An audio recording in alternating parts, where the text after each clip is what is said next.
یہ آنے والے دنوں میں بلدیاتی انتخابات بھی ہو رہے ہیں، پھر آگے قومی انتخابات بھی ہوں گے۔ وہ چونکہ آیت آ گئی، ہمارا موضوع آ گیا، اس لیے میں اس پر دو تین باتیں عرض کرنا ضروری سمجھتا ہوں، اور بات میری ریکارڈ بھی ہو رہی ہے۔ یہ صرف آپ کے لیے نہیں بلکہ جہاں تک ہماری آواز پہنچے گی یہ پیغام ہم وہاں تک پہنچائیں گے۔ پاکستان میں موجودہ طریقہ انتخاب یہ بالکل غیر اسلامی ہے۔ کیا ہے؟ زور سے بولنا ہے ذرا۔ بالکل غیر اسلامی ہے۔ کس طرح جی؟ پورے ملک سے بکثرت ہر حلقہ انتخاب سے امیدوار کھڑے ہو سکتے ہیں، اور کھڑے ہونے کے بعد اپنی دولت، اپنے اثر و رسوخ استعمال کر کے اپنی فتح کو یقینی بنانے کے لیے جھوٹ، غیبت، افتراء، تہمتیں، بددیانتی، رشوتیں، کردار کشی، شریعت کی تمام حدودیں پھیلانگی جاتی ہیں۔ تو یہ طریقہ انتخاب یہ اسلامی ہوا کہ غیر اسلامی ہوا؟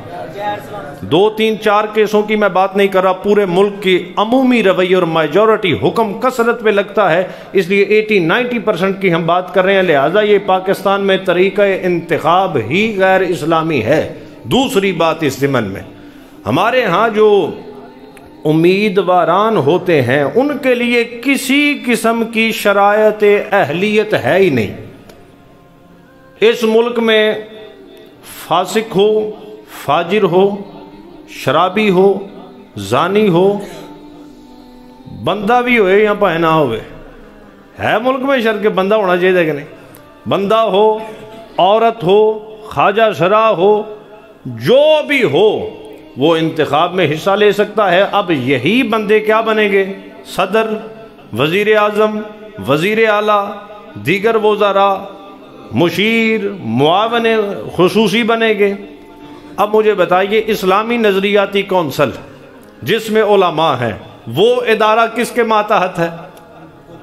وہ حکومت کے ماتحت، اس میں علم والے اور دینی لوگ ہیں۔ اب وہ جو سفارشات پیش کریں گے کن لوگوں کو پیش کریں گے؟ حکومت کو پیش کریں گے نا۔ اب حکومت میں کون لوگ گے؟ فاسق، فاجر، شرابی، زانی۔ میں میجورٹی دی گل کر رہے ہیں اور ذمہ داری نل کر رہے ہیں، 5-7 بندے دی گل نہیں پہ کرتا۔ شرائط اہلیت کا نہ ہونا یہ بالکل غیر اسلامی طریقہ کار ہے یہاں پہ۔ اور یہ کہا جاتا ہے جی آرٹیکل 62 ہے، تو آپ دیکھیے نا جی، اب آرٹیکل 62 کیا ہے؟ وہ یہ ہے کہ پاکستان کی مجلس شورا یعنی کہ پارلیمنٹ کا کوئی بندہ بھی اس وقت تک رکن بننے کا اہل نہیں ہے، توجہ، جب تک وہ اسلامی تعلیمات کا خاطر خواہ علم نہ رکھتا ہو، جب تک وہ شریعت کے مقرر کردہ فرائض کا پابند نہ ہو، اور جب تک وہ کبیرہ گناہوں سے مجتنب نہ ہو۔ حالانکہ یہ آرٹیکل 62 بھی، یہ اہل علم میری بات سنیں گے، یہ بھی محل نظر ہے، یعنی کہ اس میں بھی کسی قسم کی کوئی صریح اور واضح دینی اہلیت یعنی مبہم سی بات ہے، لیکن جو مبہم سی بات ہے اتنا عمل بھی نہیں ہے۔ تو لہٰذا 3 باتیں میں نے اس ضمن میں کی، طریقہ انتخاب بالکل غیر اسلامی، اور جو امیدواران آتے ہیں ان کا آنا یہ بذات خود غیر اسلامی، اور تیسری بات میں نے کی جو آرٹیکل 62 ہے یہ خود بھی محل نظر ہے، لیکن اس کا بھی امپلیمنٹ نہیں ہے۔ نتیجہ کیا نکلا؟ نتیجہ یہ نکلا کہ اس ملک میں صدر وہ لوگ بنے، وزیر اعظم وہ لوگ بنے، وزیر تعلیم وہ بنے جو انگوٹھا لگاتے ہیں۔ یہ ہسٹری ہے پاکستان کی۔ وزیر تعلیم وہ بنے جو بندے اپنا نام نہیں لکھ سکتے۔ کسی بھی قسم کا مطلق جاہل بندہ بھی پارلیمنٹ میں جا سکتا ہے، اور یہ قانون سازی کریں گے، یہ قوم کو بتائیں گے بھئی قوم نے ترقی کیسے کرنی ہے۔ اور اگر ممبر پہ بیٹھ کے دین کی بات کی جائے، ختم نبوت کی بات کی جائے، اب آ گئی ایک بڑی مصیبت، چھوٹی مصیبت۔ آپ کہیں گے آپ نے تشخیص کر دی، علاج نہیں بتایا۔ علاج بتانے لگوں، سبحان اللہ کیوں ذرا پیار۔ ہم یہاں بیٹھ کے پورے ملک کا نظام تو بدل سکتے نہیں، یعنی دین کے ادنا سے طالب علم کی حیثیت سے میری کوشش یہ ہے آپ کی ہر محاذ پر رہنمائی کی جائے۔ اب ذرا سنیے ہم کیا کر سکتے ہیں۔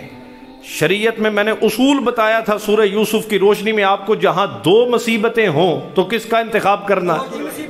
بس سمجھ آ گئی، جہاں 2 مصیبتیں ہوں چھوٹی کا انتخاب کرنا۔ امیدواران کھڑے ہیں، اللہ عقل نہیں دیتی کہ ناموس رسالت کے غدار کون ہے، ختم نبوت کے غدار کون ہے، فاسق فاجر لوگ کون ہے؟ جے گل میری غلط ہوئے کوئی بندہ بھی مینوں اٹھ کے سوال کر سکتا ہے۔